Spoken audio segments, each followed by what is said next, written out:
Well, more than 50 Starlink satellite internet terminals and power generators have been brought to Maui to help restore communications after the fires. It's thanks to a collaborative effort between Pacific Impact Zone, SMX, and the Maui Tech Hui. The person who got this project underway was Bernice Kissinger, the Vice President of Pacific Impact Zone. She now joins us live. Hey, Bernice, thank you so much for your time. So just explain, how were you able to make this happen? Oh, really wanted to thank you for this opportunity and to really emphasize that this was all the Maui team. We call it the Maui Tech Hui, but it's really a collection of a number of individuals, many individuals, that included the Maui Economic Development Board for intensive labor coordinating this, and we'll get into how that worked via Darren Nishimoto. We had a really expansive team, Alpha Construction Company and Mahi Pono, Privateer, along with Space Force that donated their logistics center, and SMX for donating 18 Starlinks. I just wanted to emphasize that while we played a part in it, Pacific Impact Zone, this was a Maui-led, Maui-resourced effort, which is really important, I think, for as we're looking forward to how to coordinate effective disaster responses. This wouldn't have worked if an Oahu-based group, or non-Maui-based group of any kind, just dropped Starlinks on Maui. So this really, I was very impressed by how quickly, in the midst of this disaster, Privateer Space, for example, it's a Maui-based company, donated not only their 2 Starlinks, but they deployed them on their trucks. Mahi Pono, and Alpha Construction. This is one of those civilian first responder groups. They are a construction company, but they brought their heavy equipment support. They ran convoys, 20 to 40 trucks multiple times a day, and provided logistics support like refueling and resupplying. So Maui Economic Development Board and PIC, our Pacific Impact Zone coordinated elements, but really wanted to emphasize those other folks along with Space Force and the Hawaii Community Foundation. And can we back it up just a little bit? Can you explain for folks that don't know, what do Starlinks do and how many people can they help?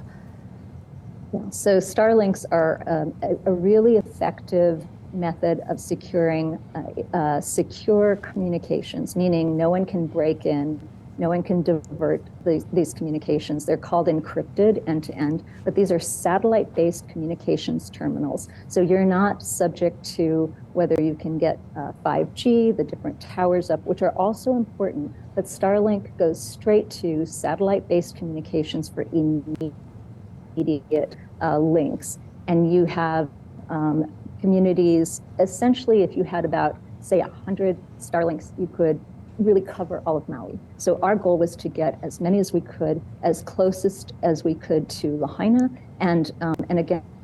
So were these? The issue is. Go ahead. Were these mostly available to the government officials or to the public as well?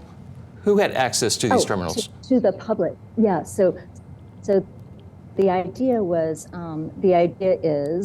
to make sure that the public at large immediately gets access to these terminals. Part of this was to facilitate Maui EMA, Maui Fire. We were working very closely with Maui Fire as part of that Maui team to ensure that they could get information from people who were on the ground, as well as the check-in points, people to let their family members know that they were okay. And where are these located for residents who need that internet connectivity to get in touch with their family members? Where can they go?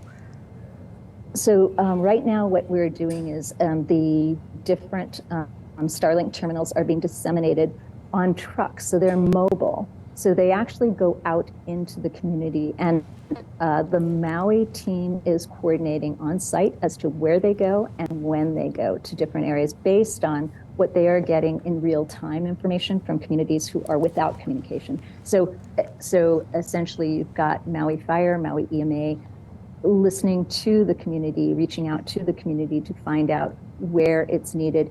And frankly, now we actually have Space Force on Maui, for example, who volunteered their logistics center that is tracking all of this, helped to disseminate 500 Starlinks that went to various organizations and sent their own Starlinks while volunteering at these different locations on both personal and authorized time. So you've got mobile units. So I can't tell you at this moment, this is where they are. But with 500, it's a very high coverage of Lahaina Maui that we're lacking.